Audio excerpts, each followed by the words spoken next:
Muy buenos días, somos el grupo número 7 de la materia Construcción de Carreteras 2. Nuestros integrantes son Jeremy Sánchez, Anderson Vega y John Ponce.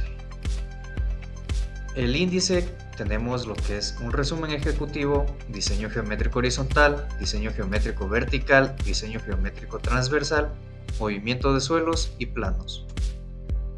Resumen ejecutivo. En el resumen ejecutivo, el proyecto rediseño de la vía E50 Segra se busca rediseñar la carretera Loja-Catamayo, enfocándose en la eficiencia, sostenibilidad y seguridad. Es crucial analizar el impacto del diseño en la población y el medio ambiente, así como planificar la carretera usando modelos digitales para una alineación precisa. Se espera minimizar la remoción de tierras y mejorar la rentabilidad de las operaciones de excavación. Lamentablemente, en este lugar orográfico no es posible realizar un relleno con el mismo material debido a que la geografía aquí es arcillosa. Diseño geométrico horizontal. Para el diseño geométrico horizontal es clave en la planificación de carreteras, definiendo características como el ancho de la calzada, bombeo, velocidad de diseño, un radio mínimo y un peralte. Estos procesos buscan garantizar la seguridad, eficiencia y comodidad para los usuarios. Podemos ver los parámetros de diseño que ya hemos sacado previamente, como lo son el TPA de diseños. Los autos que transitan son de 300 a 1000. Esto en la tabla debemos buscar y encontraremos también que la función es arterial. La clase de carretera es una tipo 3, la topografía es montañosa y con eso ya podríamos sacar los datos de la tabla del MOB. La velocidad del diseño es de 40 km por hora. Pendiente longitudinal recomendada es del 7%, pendiente longitudinal absoluta del 10%, el ancho de la calzada es de 6 metros y el ancho del espaldón es de 3 metros, el peralte máximo de 10% y el radio mínimo de 42 metros. El trazado planimétrico se ha definido una ruta con menor pendiente para reducir el movimiento de tierras, disminuyendo costos de construcción y asegurando la comodidad de los usuarios. Como tercer punto tenemos el diseño geométrico vertical. El diseño vertical de carreteras proyecta el eje longitudinal y debe armonizar con el horizontal para evitar discontinuidades peligrosas. Ese proyecto se diseñó a 60 km por hora para que de esta manera no nos dé errores en algunas partes. También para encontrar unas coherencias entre ambos alineamientos para optimizar seguridad y comodidad al conducir. Los componentes fundamentales del diseño vertical son las curvas verticales y tangentes verticales. Como curvas verticales tenemos las que nos permiten cambios graduales entre las pendientes de tangentes, ya sean cóncavas o convexas. Debe permitir que el conductor vea el camino por delante y mejore el control del vehículo. Para las tangentes verticales, las tangentes representan tramos rectos en el perfil longitudinal de una vía, facilitando la conexión entre curvas verticales y garantizando una transición suave. Para la distancia de visibilidad, tenemos aquí una tabla, la cual podemos ver la velocidad específica, ya sea de 40 o 60 km por hora, y de esa manera obtener las velocidades asumidas, como puede ser el vehículo adelantado, vehículo que adelanta, y distancia de visibilidad de adelantamiento, lo cual es lo más importante debido a la velocidad que estén yendo y lo que se requiera. Podemos ver también la distancia de visibilidad cuando es en parada. Por ejemplo, tenemos 40 km por hora. La distancia de visibilidad de parada va a ser de 140 y la curvatura vertical del diseño en metros sobre porcentaje es de 23. La pendiente longitudinal máxima debe usarse con poca frecuencia, siendo generalmente inferiores a la establecida. Sin embargo, en pendientes cortas, unidireccionales o en carreteras rurales de bajo volumen puede ser hasta 1 o 2% más pronunciada. Como podemos ver aquí en la tabla tenemos una arterial montañosa y sus pendientes máximas en el porcentaje. La longitud mínima de la tangente, ya como podemos ver aquí, la longitud mínima de tangentes verticales varía según la velocidad, calculada por distancias recorridas en 7 o 10 segundos. La longitud máxima De pendiente es 500 metros para una pérdida de 40 kilómetros hora. De la coordinación planimétrica para nuestro equipo reside en su capacidad de integrar armoniosamente todos los componentes del diseño, y precisamente en la tabla que se observa aquí en la imagen está la integración de cada línea, curva o espiral curva, con sus PK iniciales y finales definidos con exactitud. Son puntos críticos que garantizan una transición sin fisura entre los diferentes tramos de nuestro proyecto. Para nosotros esto significa que la fluidez de diseño y la comodidad del usuario debe ser una excelencia. Ahora hablaremos sobre la coordinación entre el alineamiento y el perfil.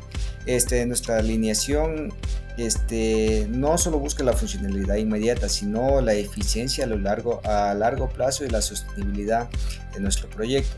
Al definir con precisión cada cota, cada PBI y cada curva, estamos optimizando aspectos cruciales como el movimiento de tierras, lo que diríamos que impacta directamente en el costo de la construcción y el impacto ambiental. Para nosotros, la sección de estas cotas y longitudes de cada curva representa un compromiso con la habitabilidad económica y la reducción de la huella del proyecto. Asimismo, una buena coordinación asegura un flujo vehicular seguro, eficiente y confortable, adaptándose a lo que sería la topografía del terreno. Las conclusiones y el resumen. Se diría que en esta fase del proyecto se definen los componentes geométricos del alineamiento vertical, aplicando las normativas más recientes de lo que sería de la METOF y de la AASHTO 2011. Se realizaron cálculos específicos para determinar la longitud vertical máxima, estableciendo que la pendiente no superara los 500 metros y limitando la reducción de la velocidad, que era a 40 kilómetros por hora. Además, se fijaron las distancias de visibilidad esenciales, que sería 50 metros para la distancia de parada en tramos de planos, 43 metros en tramos con pendiente, y para la distancia mínima de adelantamiento se estableció un valor de 140 metros. En cuanto a las curvas verticales, se adoptaron valores de índice de K de 4 curvas para convexas y 30 para cóncavas. Todo ello garantiza que el diseño final cumple estrictamente con las especificaciones normativas vigentes.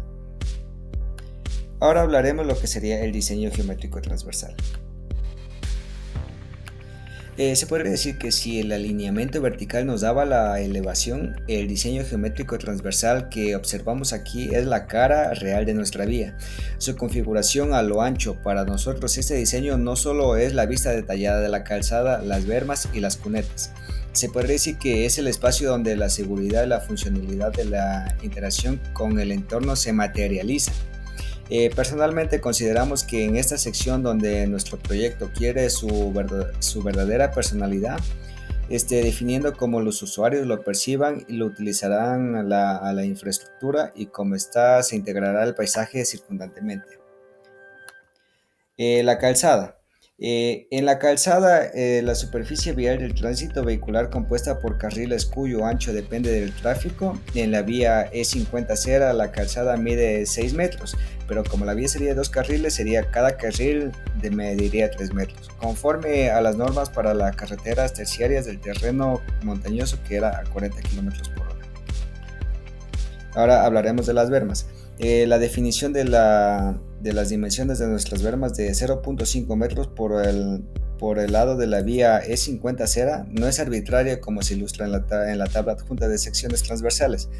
Es medida que se deriva directamente de la clasificación de nuestra carretera como terciaria en terreno montañoso con una velocidad de diseño de 40 km por hora. Nuestra decisión personal y técnica de adoptar este valor, que cumple con la normativa específica, asegura que estamos proporcionando el soporte estructural necesario y también el espacio lateral adecuado para las condiciones operativas de este tipo de vías. Es la validación que nuestra propuesta está rigurosamente alineada con los estándares de diseño exigidos para garantizar la seguridad y eficiencia de la vía. Las cunetas. Las cunetas son canales longitudinales ubicados a los lados de la calzada o en base de los taludes diseñados para recolectar y conducir al aguas de escorrentía. Dependiendo de las cunetas que se pongan en la vía, dependerá lo que será la durabilidad y de la vida útil de lo que sería de la vía. Los taludes son las inclinaciones del terreno que conectan la carretera con el entorno, que sería corte y relleno, siendo su estabilidad crucial. Ahora hablaremos del vehículo de diseño, lo que fue WB19. Las características podemos ver aquí en la imagen, que sería una longitud aproximada de 6 a 10 metros dependiendo del modelo, la altura de 3 a 3.8 metros, el ancho de 2 a 2.6 metros, la capacidad de carga de 10 a 25 toneladas, el volumen de tolva de 8 a 20 metros cúbicos, distancia entre ejes de 3.5 a 5.5 metros, el radio de giro sería de 6 a 8 metros.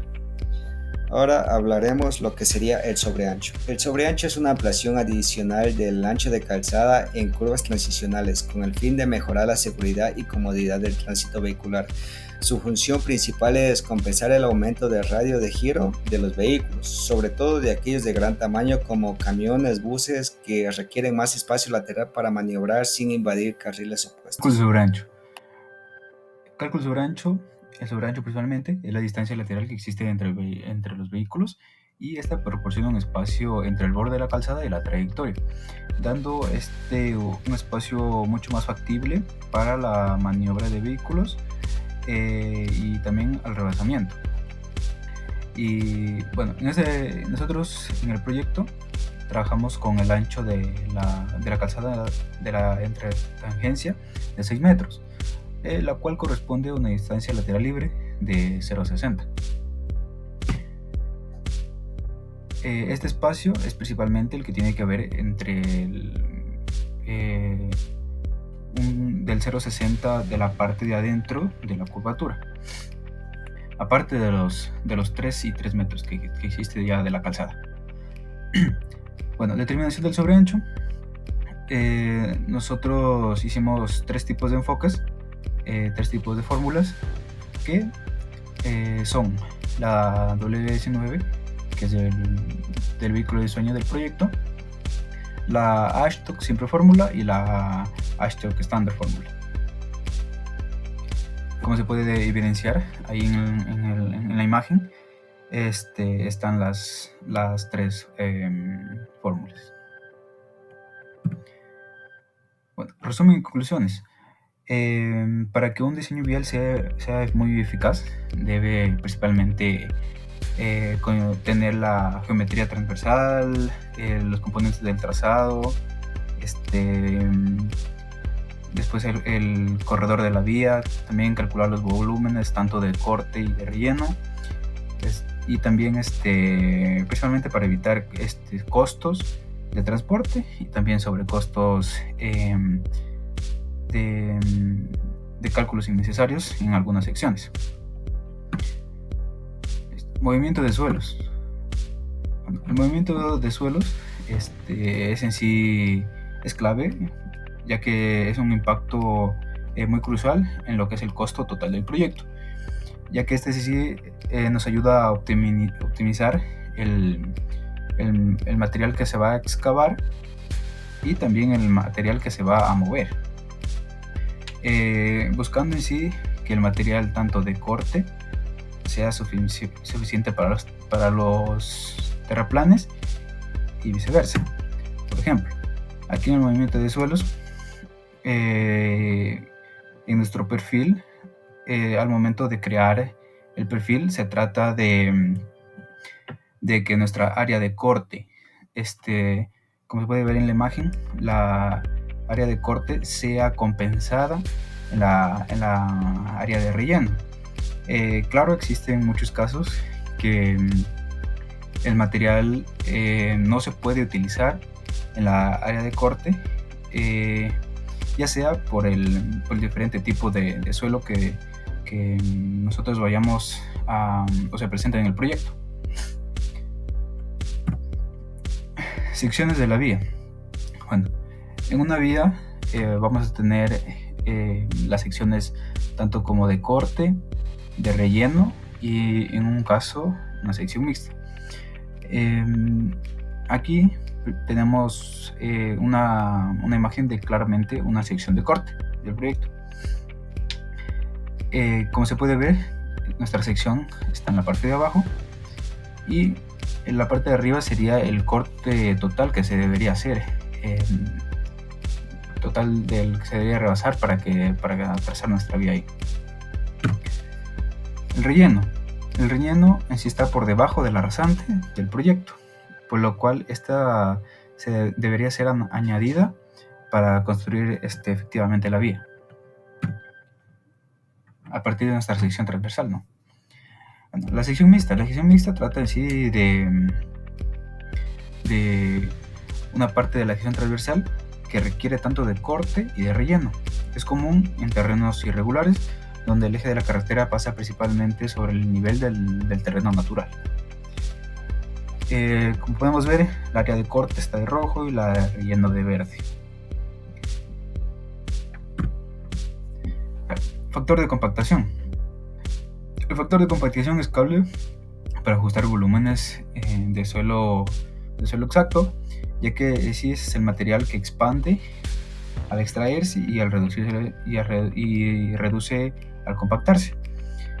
Es principal y crucial en suelos que son principalmente arcillosos, ya que sí ayuda a optimizar la precisión del material que principalmente sea necesario y en sí evitar errores que afecten el presupuesto del proyecto. Análisis del movimiento. Bueno, el análisis del movimiento, en esta tabla podemos ver las distancias que se fue haciendo. Bueno, de aquí es un resumido de la tabla, ¿no? Ya que no está completa, principalmente por el espacio, ¿no? Bueno, pero estas estaciones se fueron siendo las abscisas que eran de cada 20 y podemos ver tanto el área de corte y la área de relleno, ya tanto sea de áreas y también volúmenes. También debe ir de la mano o de la par del diagrama de masas. Bueno, el diagrama de masas es principalmente la herramienta que nos ayuda a estimar los volúmenes de tierra que deben moverse y las distancias dependiendo del proyecto vial. Y, por ejemplo, en nuestro caso es dependiendo de la normativa local que la distancia de carreo libre es de la norma MTOP, que es de 500 metros. Esto quiere decir que si el proyecto tiene una distancia establecida que se va a mover 500 metros, pero si esta distancia, los volúmenes exceden, debería hacerse una optimización de precios, ya que ese es un cobro adicional, por así decirlo. Resumen y conclusiones. Es fundamental tener en cuenta una adecuada coordinación entre lo que es el diseño horizontal y el diseño vertical, lo cual se llama la coordinación planimétrica, ya que de ello en sí depende muchos aspectos, tanto como la funcionalidad y la visibilidad de la vía, tanto como la seguridad de la vía. Aspectos como la visibilidad de parada, el sobreancho en curvas, los cálculos de precio de los precisos de las secciones transversales, el movimiento de tierras, deben en sí analizarse conjuntamente, ya que en sí nos garantiza una solución técnica y eficiente.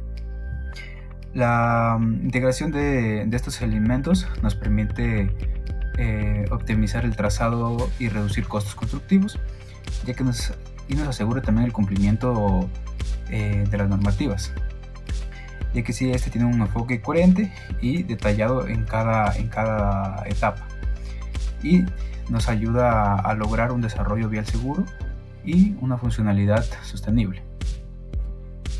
Seguido a ello tenemos lo que son los planos, tanto como los planos del perfil, unas pequeñas partes y una pequeña parte también de las secciones. Eso sería todo. Muchas gracias.